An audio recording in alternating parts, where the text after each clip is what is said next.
Welcome back خواتین و حضرات. نہیں، یہ ٹو نیشن تھیوری جو ہے، یعنی پاکستان میں جو ہندو اور عیسائی رہتے ہیں اور سکھ، وہ پاکستانی ہے نا، پاکستانی رائٹس، اور ہم ان کو اسی طرح حقوق دیتے ہیں جیسے پاکستانیوں کو دیتے ہیں. ٹو نیشن تھیوری اس کو کینسل کرو. ہم کون ہوتے ہیں حقوق دینے والے بھائی؟ ہم کون؟ ہم کوئی اوپر سربراہ ہے کسی چیز کے کہ ہم ان کو حقوق دیں گے؟ آپ اتنا پیٹرنائز کیوں کرتے ہیں؟ وہ برابر کے لوگ ہیں اور ان کا اتنا ہی حق ہے جتنا آپ کا حق ہے. آپ دینے والی پوزیشن پر نہیں ہے، آپ ان کے برابر کے. تو یہ تو آپ کا پوائنٹ آف ویو ایک نہیں ہے. آپ دونوں کہہ رہے ہیں کہ وہ برابر کے شہری ہیں. پوائنٹ از یہ اس طرح انٹرپریٹ یہ کہہ رہے ہیں کہ ہم دیتے ہیں ان کو، ہم دینے کی پوزیشن پہ ہیں، تو پھر برابر کیسے ہوئے؟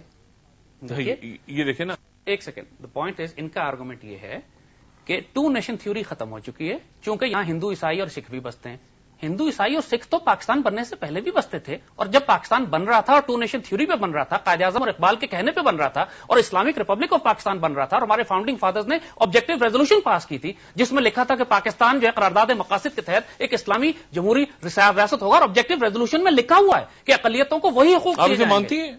دیکھیے میری بات سنیں، یہ بہت ڈیبیٹیبل بات ہے. کوئی ڈیبیٹیبل نہیں ہے جناح صاحب. کیوں ڈیبیٹیبل؟ جو آپ کہتے ہیں وہ ڈیبیٹیبل نہیں ہے. جو کیا فضول باتیں کر رہے ہیں.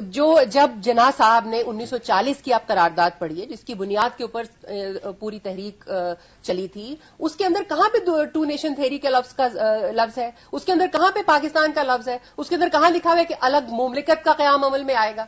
انہوں نے پڑھی ہے، ٹیکسٹ پڑھا ہے انہوں نے. آج بھی مینار پاکستان پہ چھپا ہوا ہے، جائیں پڑھ لیں. پورے پاکستان کی روحانی نظریاتی اساس کی جڑ کاٹ دی انہوں نے یہاں. نہیں، روحانی آپ یہ ریٹورک بولنا بند کر دیں پلیز. ان لفظوں کا کوئی مطلب نہیں ہے. آپ مجھ سے آپ ریالٹی کی بات کریں. آپ مجھے بتائیں کہ قرارداد لاہور جسے کہا جاتا ہے، جیسے آپ لوگ ڈسٹارٹ کرتے ہیں ہسٹری کو، قرارداد پاکستان کہتے ہیں اور کہتے ہیں 23 مارچ کو ہوئی، 24 مارچ کو ہوئی تھی. کہ آپ مجھے بتائیں اس قرارداد کے اندر کہاں پہ لفظ ہے پاکستان کا؟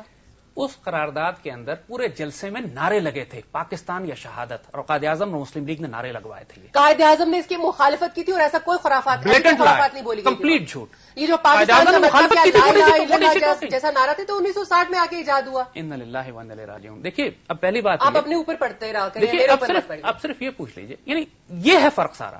سیفما کا یہ ایجنڈا ہے. نہیں، آپ دلائل کے ساتھ وہ دیکھیں نا، انہوں نے بات کی. دیکھیے اب آپ اس کا جواب دیں. میں چاہ رہا ہوں کہ آپ لوگ دلائل کے ساتھ ٹیکسٹ ہو تو وہ ٹیکسٹ پڑھ لیجیے. آپ مجھے یہ بتائیے، میں چاہ رہا ہوں کہ دلائل سے بات ہو. میں 11 اگست کی تقریر کہا گیا، میں آپ دونوں سے سیکھوں. آپ دونوں سے سیکھوں کہ قائد اعظم پاکستان میں ایک اسلامی ریاست بنانا چاہتے تھے یا سیکولر ریاست بنانا چاہتے تھے؟ ایک لفظ میں جواب. سیکولر ریاست بنانا چاہتے تھے. علامہ اقبال کا کیا رول تھا پاکستان بنانے میں؟ کیا علامہ اقبال کوئی رول نہیں تھا؟ کوئی رول نہیں تھا علامہ اقبال کا، کیونکہ 1930 کے خطبہ جو انہوں نے جو دیا تھا، خطبہ الہ آباد، اس کے بعد انہوں نے خود انہوں نے ٹائمز کو خط لکھا. جو خط جو ہے وہ آن ریکارڈ ہے، انٹرنیٹ پہ بھی ہے، آپ نکال لیجیے. اس میں انہوں نے کہا تھا میں نے ایسی کوئی بات نہیں کہی کہ اس کی ڈومینین کے باہر کوئی الگ مملکت کا قیام ہو. انہوں نے تو خود لکھ دیا، ان کا ریکارڈ پہ خط ہے. بھائی بالکل غلط بات کر رہی ہے. چودھری رحمت علی نے ایک اسکیم الگ نکالی تھی جس میں انہوں نے 4 ملک بنائے تھے، عثمانستان، بنگالستان، پاکستان. تو اس اسکیم کے بارے میں جب ان سے پوچھا گیا تھا تو انہوں نے کہا تھا کہ اس اسکیم سے میرا کوئی تعلق نہیں ہے. اس اسکیم کا الگ ہے.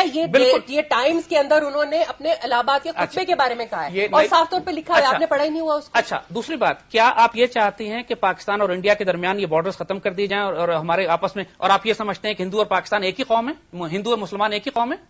ہم یہ سمجھتے ہیں کہ یہ جو خطہ ہے اس کا کلچر جو ہے وہ مشترک ہے. جو بارڈر بنے ہوئے ہیں اس کی سینکٹیٹی ہے، اس کی ہم اس کے ساتھ وفادار ہیں جو بارڈرز بنے ہوئے ہیں.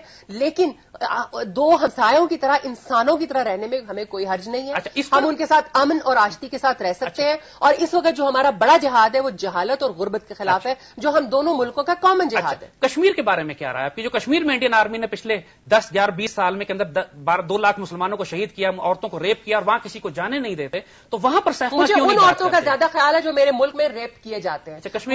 مجھے ان لوگوں کا زیادہ خیال ہے جو میرے ملک میں میرے بلوچ بھائی جو ہے وہ ہر روز شہید ہوتے ہیں. اور اس کے بعد آپ کو ان کا خیال کیوں نہیں آتا؟ اور پاکستان میں آپ کی کسی نیریٹو کے اندر میرے بلوچ بھائی شامل نہیں ہیں. آپ غلط بات کر رہے ہیں. ہزارہ کے جو میرے بھائی ہیں اور بہن ہیں ان کو ہر روز شہید کیا جاتا ہے. آپ کے نیریٹو میں ان کا نام کیوں نہیں آتا؟ آپ نے ہمارے آپ تو جس طرح آپ نے پروگرام چلنا چاہیے، جس طرح آپ نے انہوں نے 10,000 لوگ جو ہیں، ابھی شاید میں تعداد ایگزیجریٹ نہ کر رہی ہوں، ایگزیکٹ مجھے یاد نہیں ہے، لیکن وہ ان بچوں کو، پاکستان کے بچوں کو افغانستان میں لے گئے. آج تک نہ ان کی لاشیں ملی ہیں. نہ تو ہم لے کے گئے، نہ اس کو سپورٹ کرتے ہیں. اس پاکستان میں اگر افغان جہاد میں آپ نے نہیں ہے، اگر اس پاکستان میں تحریک طالبان، انسرجنسی، بغاوتوں، خود کو حملے کے خلاف کوئی سب سے بڑی آواز کسی نے اٹھائی ہے تو ہم نے اٹھائی ہے. اور یہ بھی اس پہ سیف میں بات نہیں کرتی. طالبان پاکستان تو اب کی بات ہے، اس پر کوئی بات نہیں کرتا. سیف میں سو کالڈ جہاد تھا جس کو آپ نے جہاد کا نام جو انڈین انوالومنٹ ہے بلوچستان میں، وہ ISI کا ایجنڈا نہیں تھا. جب کس کی فنڈنگ سے آپ گئے تھے؟ کہاں آپ کا what is your source of income? What was your source of income in that point in time? کس کے پیسے سے آپ اسلحہ لیتے تھے؟ کیسے آپ لوگ گئے وہاں پہ؟ آپ کے وہ 10,000 جو بچے ہیں جن کو آپ نے وہاں پہ مروا دیا اور آج آپ ان کو شہید کہہ کے ان کو گلوریفائی کر رہے ہیں، ان کی ماؤں کا کیا قصور ہے؟ دیکھیے آپ کو بددعائیں لگیں گی ان کی ماؤں کی.